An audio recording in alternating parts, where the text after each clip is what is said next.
ശരി ശരി.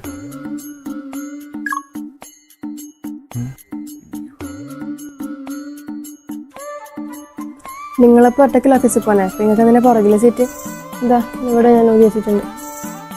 അല്ല ഇതെന്തിനാ ചെയ്ത് വെച്ചേ? അതൊക്കെ ഞാൻ പറയാ. ഇപ്പം ആരാ ഫോൺ വിളിച്ചേ? ആദ്യം വിളി ബിബീഷ്. പിന്നെ എന്തിനാ നോക്കിയപ്പോൾ ഫോൺ കട്ടാക്കിയേ? അത് ഒന്നുമില്ല, പെട്ടെന്ന് കട്ടായതാ. എന്നാ വിളിച്ചതേ ബിബീഷ് അല്ല. വിളിച്ചത് തരാ, സത്യം പറ.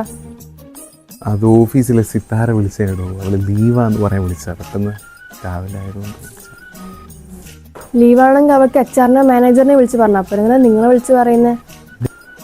ഞങ്ങൾ ഒരുമിച്ച് വർക്ക് ചെയ്യുന്നില്ല എല്ലാവരും. അപ്പോൾ ഞാൻ ലീവാകുമ്പോൾ അവളോടും, അവൾ ലീവാകുമ്പോൾ എന്നോടും, മറ്റുള്ളവരൊക്കെ ലീവാകുമ്പോൾ തമ്മിലൊക്കെ അങ്ങോട്ടും വിളിച്ച് പറയും. അങ്ങനെ വിളിച്ചതാടോ.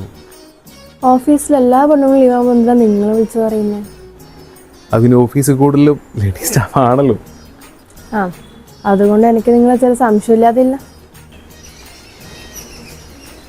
മിനിയാന്ന് നിങ്ങൾ നിങ്ങളെ പഴയ കമ്പനിയിലേക്ക് വർക്ക് ചെയ്ത സോഫീൻ്റെ ഒപ്പം ബൈക്കിൽ പോകുന്നതിനോട് ആരും വിളിച്ചു പറഞ്ഞു? ആര് പറഞ്ഞത് അതൊക്കെ?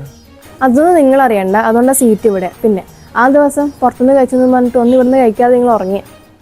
അതൊന്ന് യാദൃശ്ചികമായിട്ട് കണ്ടപ്പോൾ ഒരു ലിഫ്റ്റ് കൊടുത്താടോ. അവൾ ഫുഡ് വാങ്ങിത്തപ്പോൾ കഴിക്കുകയും ചെയ്തു. അപ്പോൾ അവൾ കൊടുത്ത ഫുഡിൻ്റെ ബില്ല് എങ്ങനെ നിങ്ങളെ പോക്കറ്റിൽ കിടക്കുന്നത്? ഞാൻ ഒരു സത്യം പറയട്ടെ, അവൾ കൊടുക്കാന്ന് പറയതാ. പിന്നെ എൻ്റെ കൂടെ വന്നിട്ട് അവളെ കൊണ്ട് കൊടുക്കുന്നത് മോശമല്ലേ? അതുകൊണ്ട് ഞാൻ കൊടുത്തത്. വരട്ടെ വരട്ടെ, അങ്ങനെ എല്ലാ കൊള്ളങ്ങളും പുറത്ത് വരട്ടെ.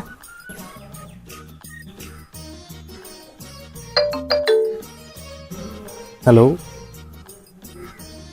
ഇതാരാ വിളിക്കുന്നത്? ബിബീഷ്. മോർണിംഗ് എനിക്ക് മായ. എന്നെ മായാജാലം ഞാൻ തീർത്ത് തരാടോ. എല്ലാത്തിനും ഒരു ബിബീഷ്.